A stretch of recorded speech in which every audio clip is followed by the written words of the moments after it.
Hello everyone, welcome back to my channel. Viewers, अगर आप English language सीख रहे हैं तो आज का ये क्लास आपके लिए हेल्पफुल होने वाला है, क्योंकि आज की क्लास में मैं आप लोगों के लिए बेसिक टॉपिक लेकर आई हूँ जो डेली स्पोकन लाइफ में बोले जाते हैं, स्पोकन में काफ़ी यूज़ किए जाते हैं।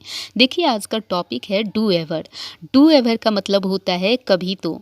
अक्सर हम अपने लाइफ में ऐसा बोला करते हैं, कभी तो समय पर आ जाया करो, कभी तो कॉल कर लिया करो।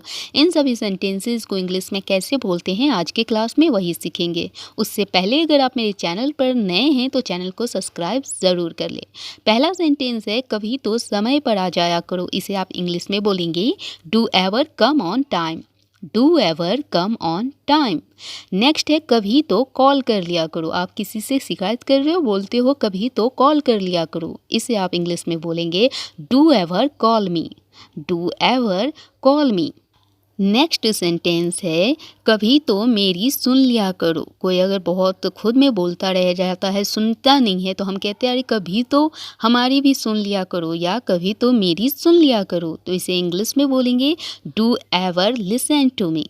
Do ever listen to me. कभी तो मेरी सुन लिया करो।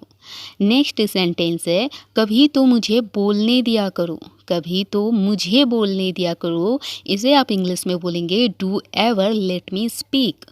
Do ever let me speak. कभी तो मुझे बोलने दिया करो। नेक्स्ट है कभी तो हंस लिया करो। इसे इंग्लिश में बोलेंगे do ever laugh. Do ever laugh. कभी तो हंस लिया करो।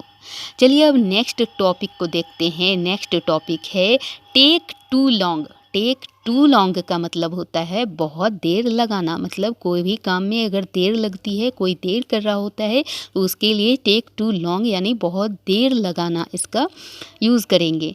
पहला है तुम बहुत देर लगा रहे हो। आपको कहीं जाना है या कुछ करना है, किसी काम के लिए कोई देर कर रहा होता है तो कहते हैं तुम बहुत देर लगा रहे हो। इसे इंग्लिश में बोलेंगे you are taking too long.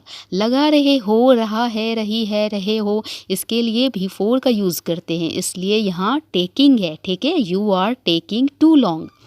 Next है तुमने आज आने में काफ़ी देर लगा दी। लगा दी यानी कि पास्ट की बात हो रही है। ठीक है, तो यहाँ टेक के जगह पास्ट फॉर्म का यूज़ करेंगे, वर्ब का पास्ट फॉर्म टुक। ठीक है, नॉट टेक, टुक। तो इसे आप इंग्लिश में बोलेंगे you took too long to come today.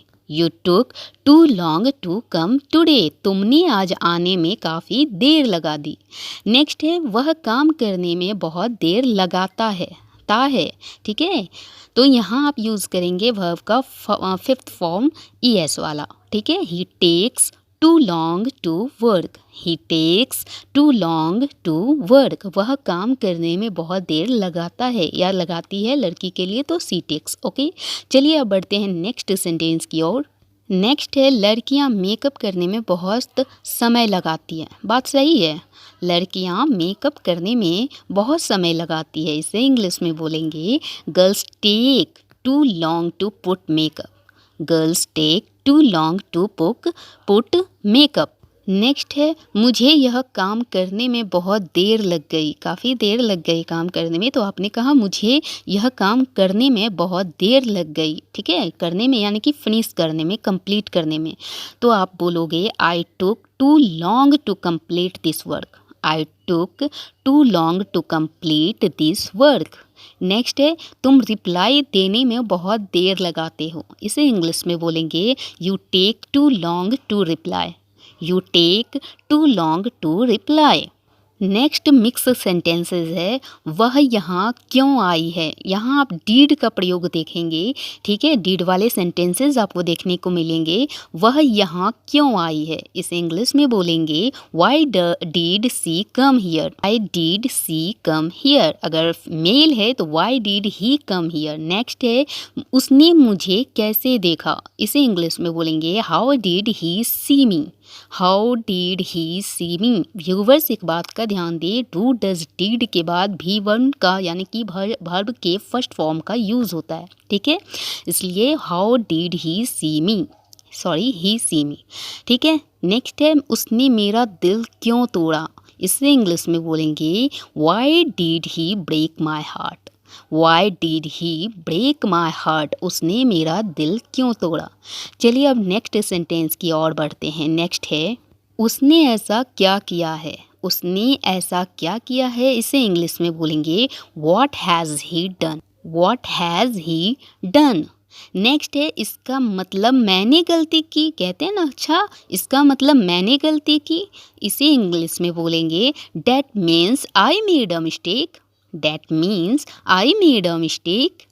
Next है मैं किस दिशा में हूँ। जब आप कहीं जाते हो आपको पता नहीं चल रहा तो होता है कि आप कौन से डायरेक्शन में हो, तो आपने बोला या पूछा मैं किस दिशा में हूँ, इसे इंग्लिश में बोलेंगे which direction am I in. Which direction am I in. Viewers अगर आपको वीडियो अच्छी लगी हो, हेल्पफुल लगी हो तो शेयर करें, लाइक करें, कमेंट्स करो और चैनल को सब्सक्राइब ज़रूर कर ले for more videos. Thanks for watching.